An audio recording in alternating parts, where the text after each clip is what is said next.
नमस्ते दोस्तों, स्वागत है आपका क्लाइमेट पे चर्चा में, जहां बातें होंगी मौसम से आगे की और कहानियां होंगी बदलाव की।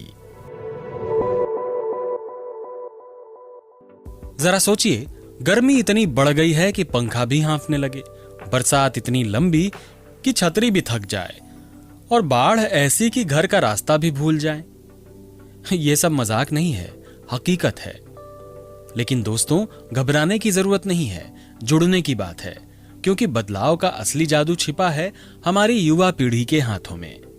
हम जलवायु परिवर्तन पर कैसे काम करें और कैसे अपने रोजगार, घर और भविष्य को सुरक्षित रखें, यही जानेंगे हम आज एक बार फिर से रेजिलिएंट माइंड्स फाउंडेशन की ओर से लक्ष्मी जी की कहानी से।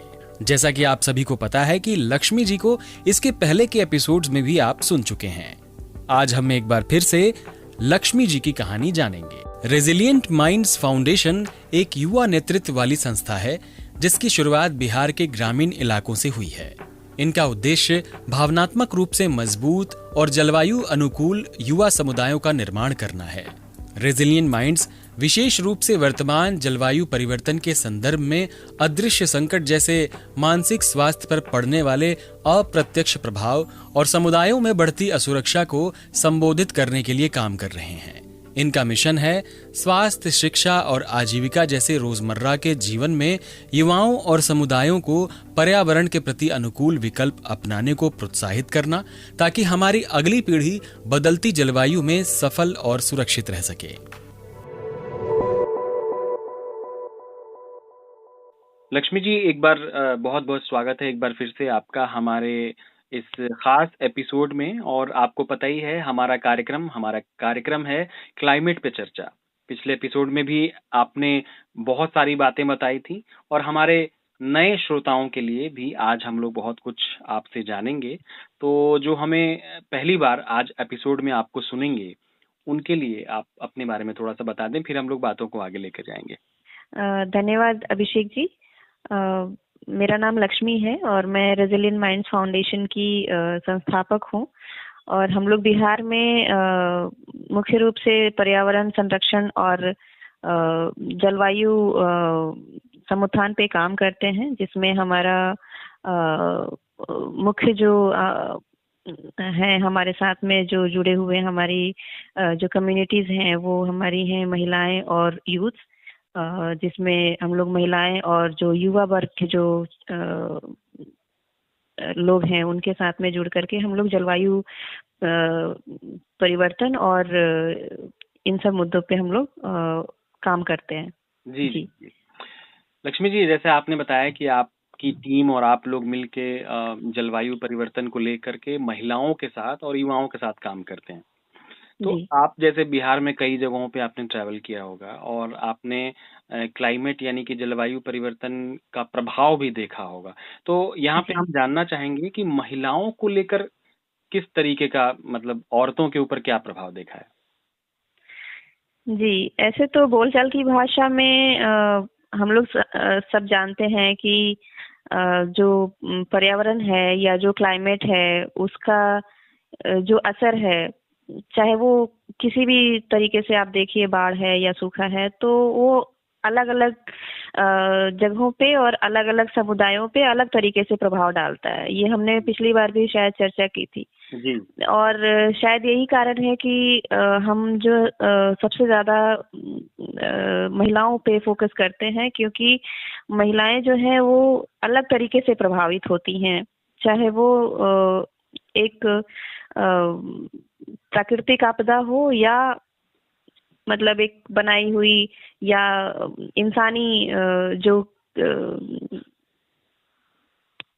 इंसानी क्रिएट किया हुआ जो भी एक आपदा हो।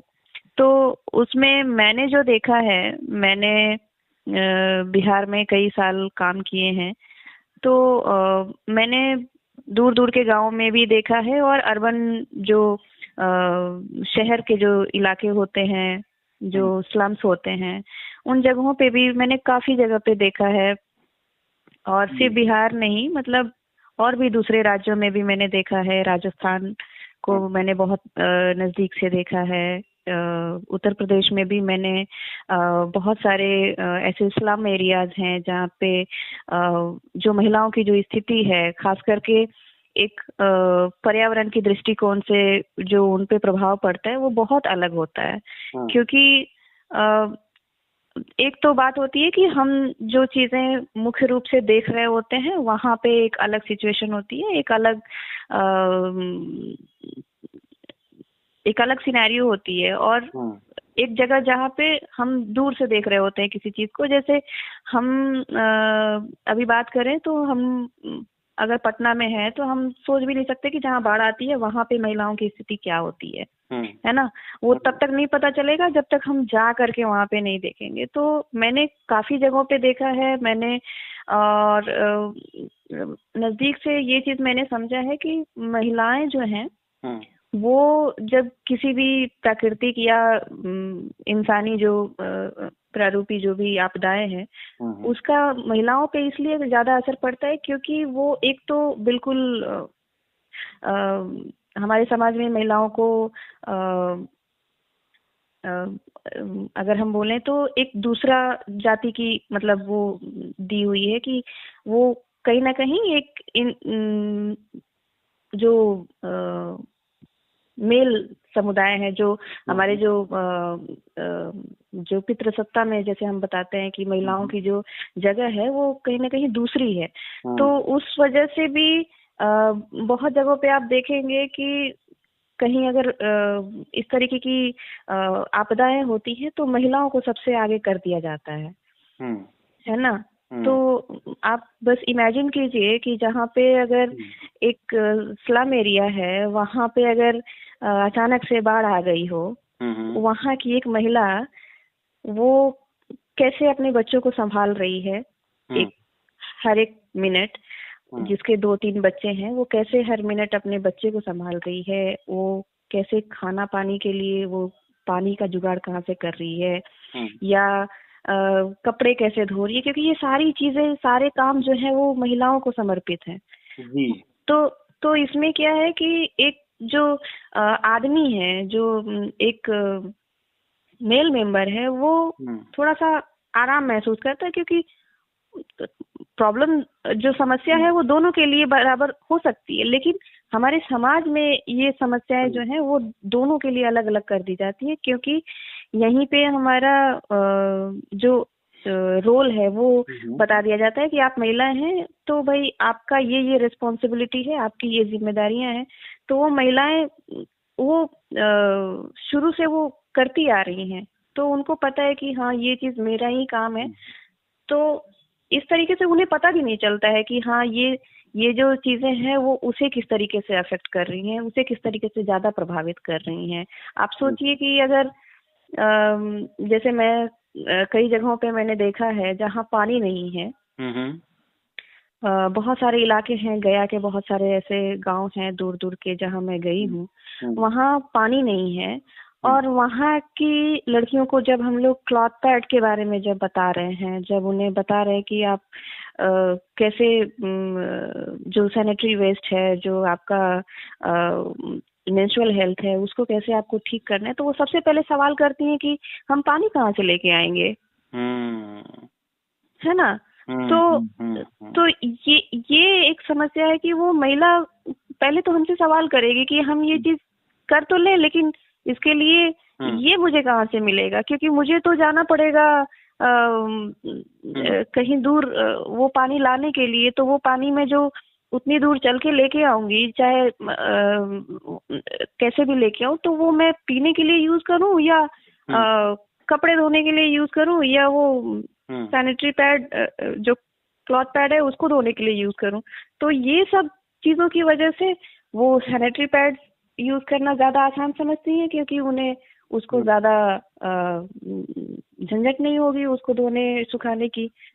तो ये सारी चीजें हैं कहीं ना कहीं महिलाओं को अलग तरीके से प्रभावित करती हैं। महिलाएं या लड़कियां जो हैं वो चाहती हैं कि कुछ करें, लेकिन ये जो सिनेरियो है, जो बिहार हो या कहीं भी, राजस्थान में भी मैंने देखा है बहुत सारी महिलाएं दूर दूर से आ रही हैं, तो तो यहीं उन पे लोग के आप साथ लोग का में एक, हाँ जी जी, तो यहीं पे आप लोग का एक रूल आता है। जैसे आप लोग का काम है, आप जैसे जी लोग उस तरीके की लड़कियों और महिलाओं को जब जागरूक करती हैं कि उनको जी ये बताती हैं कि भाई कौन सा तरीका कैसे होता है। एक जी और चीज है कि अगर हम लोग किसी खास व्यक्तिगत स्वास्थ्य से संबंधित कुछ परेशानियों पे अगर बात करें, कि आपके पास कोई ऐसी कहानियां आती हैं या फिर कुछ ऐसी कहानी आई है जो किसी बाढ़ प्रभावित क्षेत्र में अगर महिलाएं अपने व्यक्तिगत स्वास्थ्य को लेके कुछ ऐसा आपसे डिस्कस की हों, कुछ ऐसे बता सकती हैं क्या?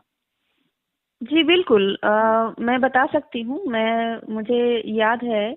कि जब मुजफ्फरपुर में एक साल जो दिमागी बुखार की जो बहुत ज्यादा वो केसेस हुए थे, उस हम्म। समय में हमने विजिट किया था, क्योंकि वहाँ पे उस समय बाढ़ भी आई थी काफी ज्यादा। अच्छा। तो उस समय जब हमने वहाँ के जो एक पिछड़ी जाति का एक कस्बा हुआ करता है वहाँ पे, तो हमने जब वहाँ रिलीफ के लिए हम लोग गए हुए थे वहाँ, हम्म। तो वहाँ की महिलाओं ने मतलब बड़े अलग तरीके से हमसे बात की कि ये खाना पीना तो हम लोग खा लेते हैं, मतलब हम्म। जो जो जरूरी, जो जमीनी स्तर पे जो उनको चाहिए, हम्म। मान लीजिए कि एक महिला मुझसे मिली, हम्म। उनका मतलब नन्हा सा बच्चा वो मर गया, मतलब वो कुछ महीने हुए थे उसको, हुए पैदा हुए, हम्म। तो उसको आटा चावल दाल नहीं चाहिए। हम्म। उसको उसको तो पहले, सबसे पहले तो अपनी खुद की हेल्थ के लिए एक हॉस्पिटल चाहिए, एक जगह चाहिए जहाँ पे वो बात कर सके वो किस स्थिति में है। हम्म। तो वो चीजें हम नहीं दे करके, तो हम लोग भी मतलब एक अलग दृष्टिकोण से जाते हैं। जब भी हमें पता चलता है कि कहीं बाढ़ आ रही है या कहीं भी ऐसी समस्या आ रही है, कहीं हेल्थ की समस्या आ रही है, तो हम लोग बहुत सर्टेन होकर के चले जाते हैं कि हाँ, यहाँ पे ये समस्या है तो यहाँ पे ये चीजें दे दो, उनकी प्रॉब्लम सॉल्व हो जाएगी। बट स्वास्थ्य एक ऐसी चीज है, मतलब वो महिला मुझसे पूछ रही है कि आप इसके अलावा और मुझे क्या दे सकते हैं, मुझे, क्योंकि ये मुझे चाहिए नहीं। हम्म। अच्छा, जो आप लोग आप काम कर रही हैं, जिस तरीके से जा रही हैं लोगों महिलाओं के बीच, युवाओं के बीच, अपने जी। डिस्ट्रिक्ट में आपने अपने काम का क्या कैसे प्रभाव, कुछ ऐसी सक्सेस स्टोरीज या फिर कुछ प्रभाव कैसे देखती हैं, क्या बदलाव आ रहे हैं? जी। बदलाव देखिए, ऐसा है ना कि जलवायु परिवर्तन पे जब हम काम कर रहे हैं, तो बदलाव बहुत बहुत धीमा है यहाँ पे। ऐसा है कि अ, हम एक दिन हम कचरा साफ करेंगे, तो वहाँ पे 10 लोग और भी हैं जो वहाँ कचरा रोज फेंकते हैं, है ना। तो जलवायु जैसे मुद्दे पे जब हम लोग काम करने निकलते हैं, तो हमें पता चलता है कि जो गैप्स है, जो खाई है, वो बहुत बहुत बड़ी है। तो हम लोग इस तरीके से अपने जिले में अगर मैं बात करूं, जैसे मैं रहने वाली भोजपुर की हूँ, तो मैंने पिछले एपिसोड में भी ये साझा किया था कि जब मैंने अपनी जर्नी जब शुरू की थी, तो उस समय मुझे पता नहीं था कि ये कैसे काम करेगा या नहीं करेगा। लेकिन जैसे ही कुछ लड़कियां जो यूथ हैं, यूथ एज में हैं, मतलब बहुत एज ही नहीं है, तो उन्हें जब ये बात समझ में आई, तो उन्होंने इस चीज को मतलब हाथों हाथ लिया, और जब वो अपने फ्रेंड सर्कल में या अपने आसपास की महिलाओं को जब समझाती हैं अपने बेनिफिट्स के बारे में, तो वो दूसरी औरतें या जो दूसरे लोग हैं वो ज्यादा जल्दी समझते हैं। तो मुझे ये चीज देखने के लिए मिला कि बहुत जल्दी, मतलब ये बदलाव मुझे देखने को मिला कि अगर किसी को भी आपको कुछ बदलना है या किसी भी समुदाय में आपको कुछ बदलाव लाना है या कुछ करना है, तो सबसे पहले उनको ये बताना होगा कि आपको इस चीज से फायदा कितना है।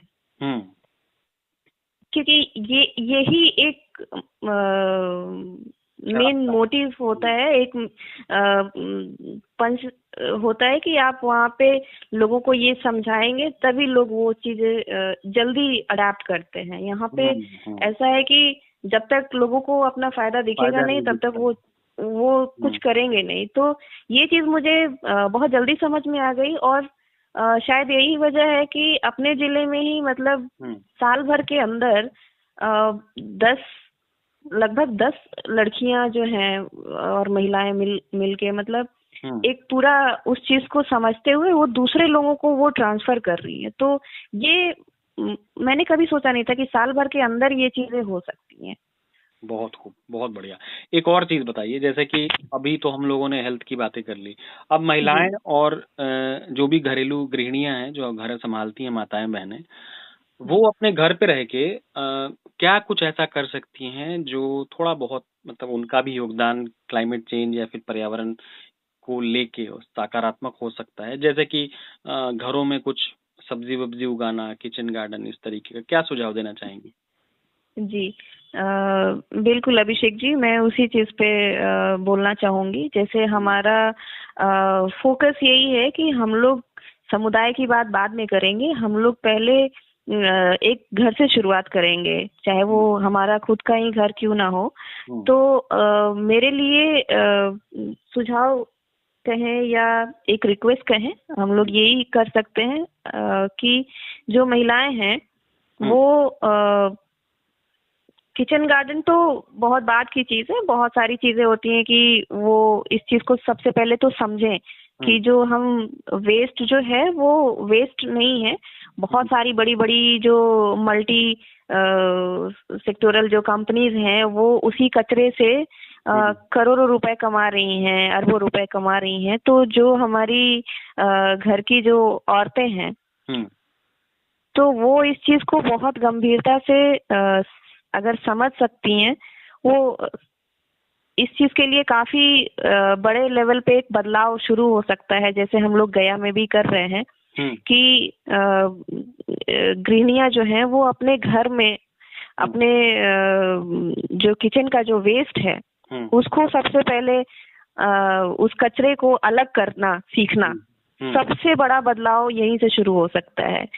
जो उसमें कुछ नहीं करना है, अगर जो किचन जो आपका खाना जो बना रही हैं आप, जो कचरा जो छिलका है, सब्जी के छिलके हैं, खाने के जो वेस्ट हैं, उस कचरे से आप एक कंपोस्ट बना सकते हैं। और वो जो जैविक खाद आज आप दुकानों में कहीं बाजारों में देखते हैं वो आप अपने घर पे बना सकते हैं।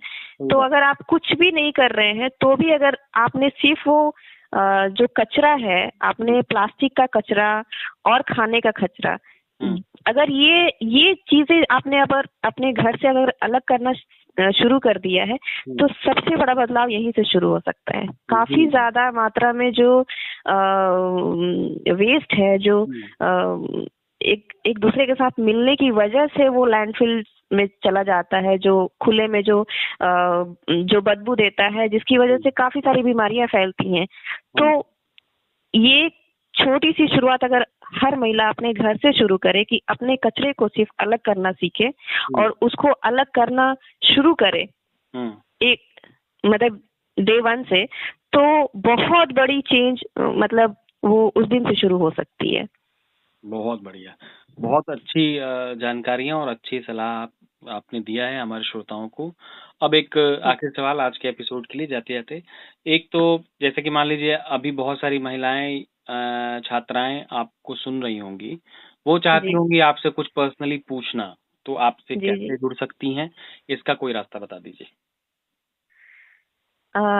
जी बिल्कुल, हमारा नंबर जो मोबाइल नंबर है उनके साथ भी वो जुड़ सकती हैं, या आपके चैनल के थ्रू भी हम लोग अगर उनका कोई भी सवाल है तो बिल्कुल मैं देने के लिए तैयार हूँ।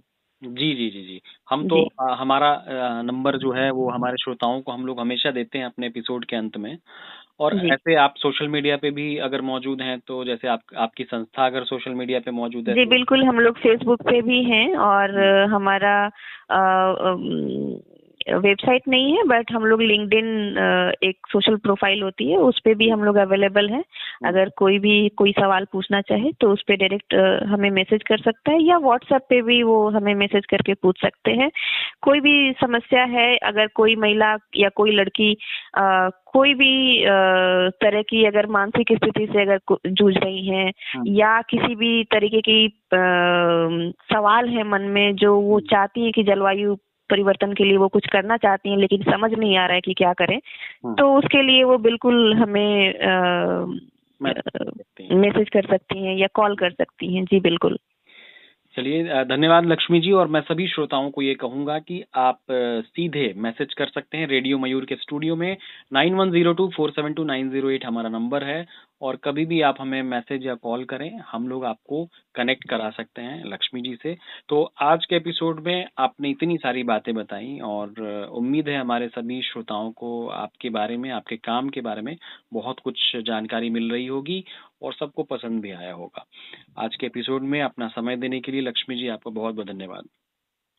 बहुत बहुत धन्यवाद अभिषेक जी, मुझे भी अच्छा लगा। और आगे भी अगर इस तरीके की कोई भी चीजें आती हैं तो बिल्कुल हम लोग बात कर सकते हैं, और बिल्कुल हम लोग सवालों के जवाब दे सकते हैं। और कोई भी समस्या आती है तो हम लोग उस पर भी बात कर सकते हैं, जुड़ सकते हैं। जी बिल्कुल बिल्कुल। Thank you so much Lakshmi ji. Thank you Abhishek. तो श्रोताओं, उम्मीद है कि आपको हमारी बातचीत बहुत पसंद आई होगी। पिछले 3 सालों से community the Youth Collective, Vartaleap, Dhriti, Jhini Learning, Pravah, Wild Tales और बिंदी इंटरनेशनल जैसे संगठनों ने युवाओं के साथ मिलकर जलवायु परिवर्तन पर शानदार काम शुरू किया है। और इसी सफर का हिस्सा है हमारा चेंज लूमर प्रोग्राम, जहां बिहार के ही 9 युवा संगठन अपने अपने समुदायों में जलवायु से जुड़े प्रोजेक्ट्स चला रहे हैं। तो आज के खास कार्यक्रम में हमने जो जानकारी आपके साथ साझा की, उम्मीद है वो आपको पसंद आई होगी। अपने अपनों के साथ इस पूरे एपिसोड को शेयर करें, उनके साथ बैठें, सुनें, और अपने बच्चों और अपने भविष्य के लिए कैसे बना सकते हैं एक हरा भरा, ठंडा ठंडा और बेहतर कल, इसके लिए समर्पित हो जाएं। तो मिलते हैं अगले एपिसोड में। नमस्कार।